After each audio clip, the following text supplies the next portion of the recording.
I haven't been this excited about a new card in a long time. Bank of America just launched their Atmos cards, their new program after the Alaska and Hawaiian merger. And they're packing a big punch with thousands of dollars in value from the welcome bonus alone, plus perks that are pretty much brand new to the industry. But there's more than meets the eye because there's some sneaky tactics that'll keep their card top of mind, and a benefit so strong I'd be surprised if it doesn't get adjusted soon. In this video, we're breaking it all down, from the game-changing Atmos Summit card to the refreshed Ascent, and of course how to maximize every perk, including some ways you haven't heard before. All to help you decide if this card deserves a spot in your wallet. Alright, so with most airline cards, most of the value is typically tied to how often you're flying with that specific airline.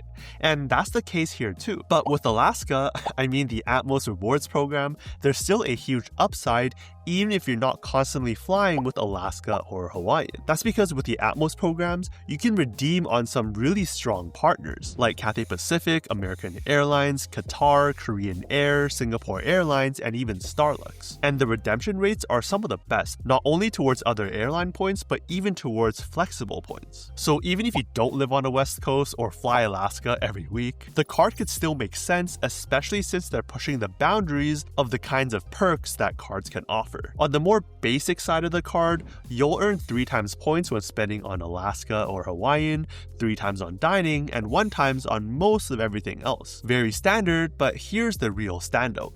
3 times points per dollar on all foreign spend. Something that doesn't really exist on any mainstream US card out there. Pair that with no foreign transaction fees, which of course it has given it's a travel card, and the value could be pretty insane. Traveling abroad to buy watches or bags in Europe, not only are the retail prices there already lower than the US, but with the VAT refund and then now stacking 3 times Atmos points per dollar spent, that's some serious return. Or maybe you're an expat, travel a lot, or do business overseas, getting an unlimited 3 times points on all of that spend is pretty unheard of. To the point where I think there's a good chance this is the first perk that gets nerfed sometime soon, similar to the Amex Gold card that has some pretty high limits put on the restaurant and grocery spend categories, where it's probably high enough to not matter for most people. Now, if you also bank with Bank of America, there is a small kicker, a 10% relationship bonus on the points earned, as long as you have an eligible account with them like a checking or savings account. That bumps 3 times to 3.3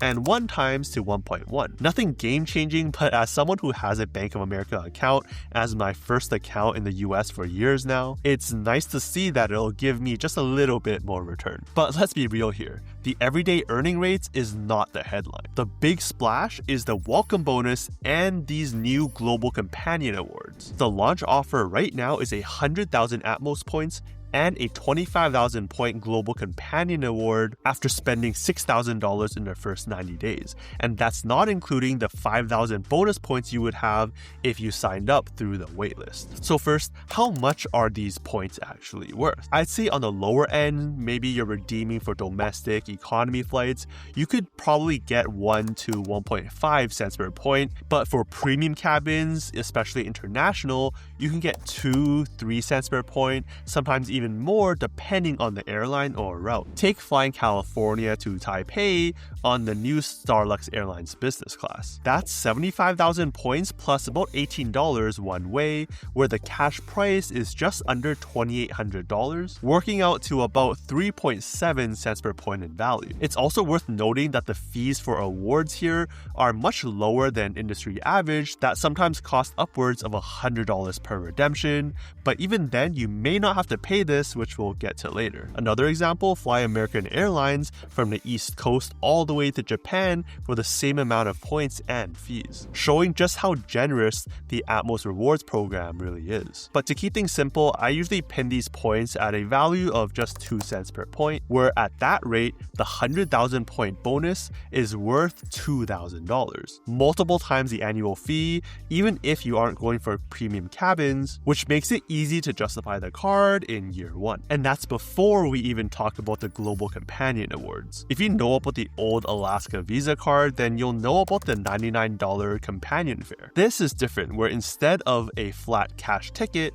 you're just knocking off 25,000 points off your companion's award flight as long as you're also booking your flight with points too. At our 2 cents per point benchmark, that's like a value of $500. Domestically, it's probably better on longer routes like the East Coast all the way to Hawaii, but internationally, it's going to be great, especially on partners like Cathay, Singapore Airlines, and Starlux. And what's more, this isn't just a one-time perk. You'll get this 25,000 point companion award every account anniversary, and if you spend more than $60,000 on the card per year, you'll unlock an additional 100,000 point companion award. Basically a free business or even first-class flight for your companion. Those with high income may even find it worth it to just pay taxes with the card, take the hit on the fee, which is probably around $1,000 just to earn that award. The catch is you need to book your own flight with points as well.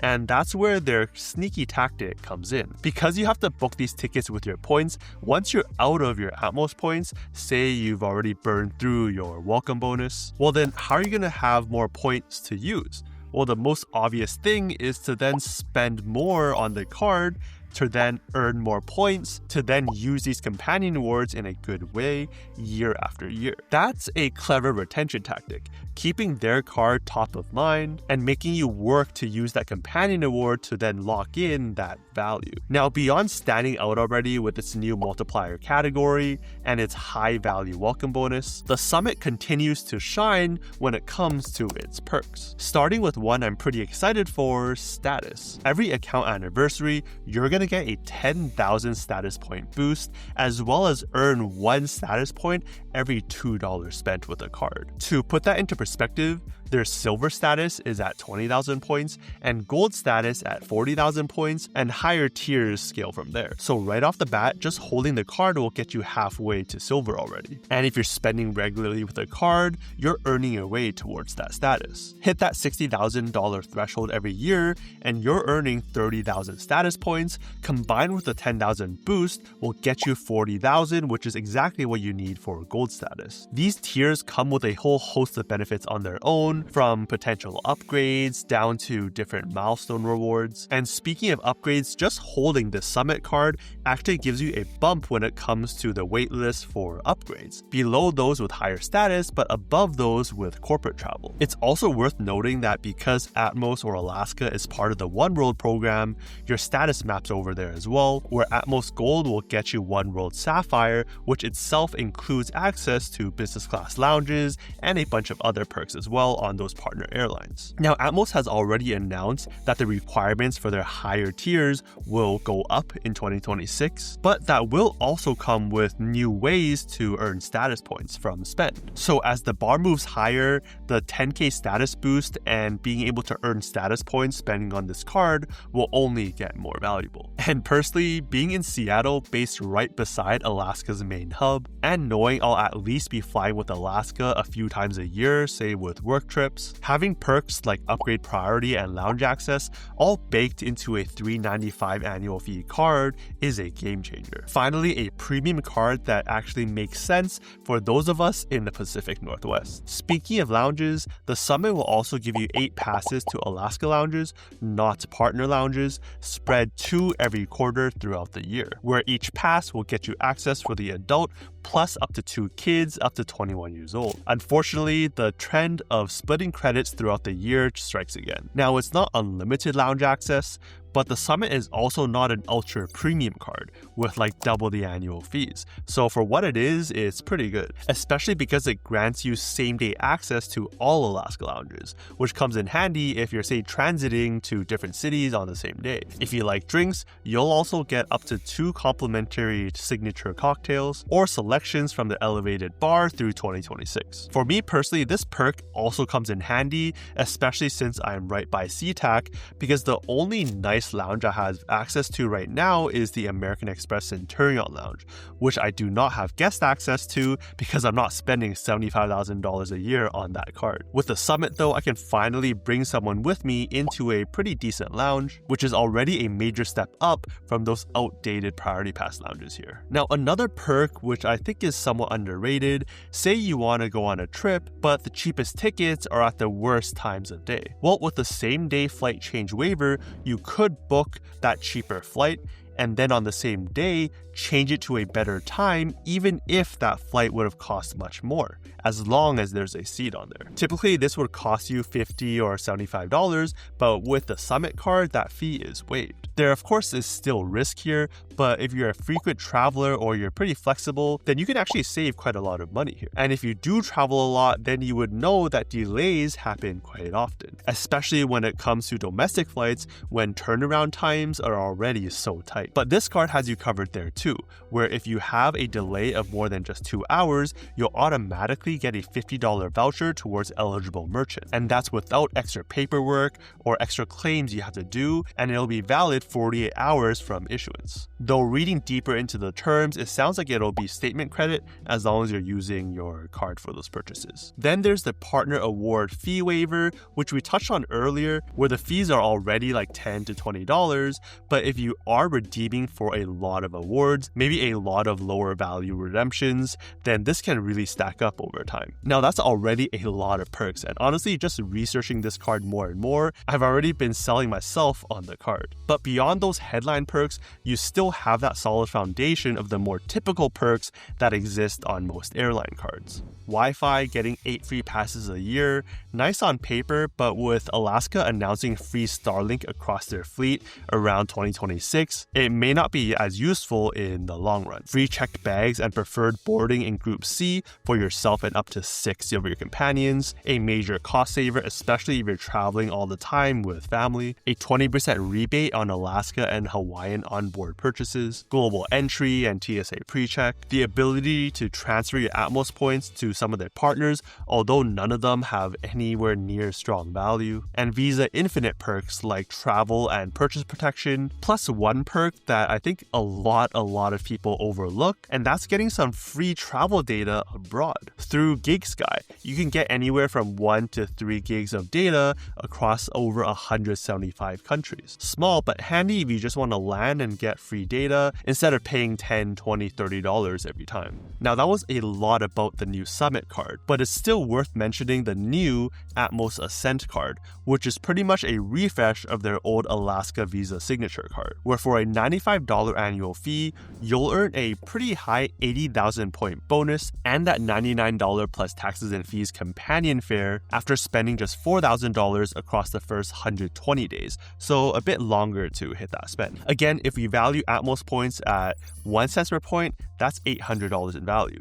2 cents per point, that's over $1,600 in value, both of which are many times the annual fee alone. It still maintains that cash version of that companion fare, which does make it easier to use compared to the points version on the Summit. When it comes to spending on the card, you'll still earn 3 times points for Alaska and Hawaiian purchases and 1 times on most other stuff, but instead of the 3 times dining and foreign purchases, you're getting 2 times on dining, gas, transit, and streaming. So a bit more of a everyday type of card. But one major difference here is that with this card, you'll only earn 1 status point per $3 spent, up to a cap of 30,000 points throughout the end of 2025, and then uncapped thereafter. So if you're planning to spend your way towards status, then the Summit is probably the better card for you. And of course, the basics like the same free checked bags and preferred boarding in Group C for yourself and up to 6 of your companions, a 20% rebate on onboard purchases, and here $100 off Lounge Plus memberships. All in all, the Ascent still keeps that bread and butter companion fare,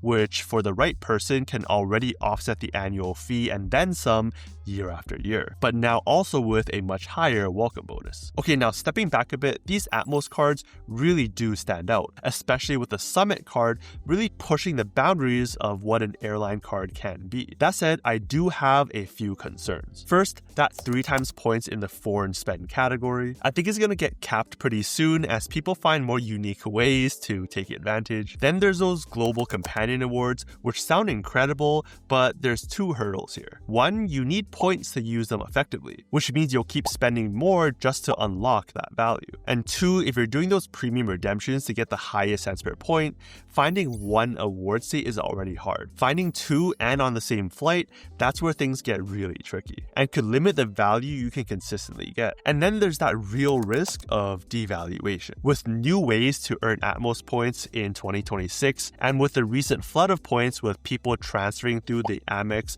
Hawaiian, Alaska path, it feels almost inevitable that the points value will get adjusted at some point in the near future. So while I am excited, I'm also cautious. But if it also works for you, strike when the iron's hot. There's some huge value on the table right now. Enough that it's definitely shooting to or near the top of my list. Though if you rather play it safe, flexible points won't lock you into one specific program, and instead gets you a wider range of different airline and hotel programs you can transfer to in the first place. So check out this video for the best cards to earn you those flexible points, and I'll see you over there.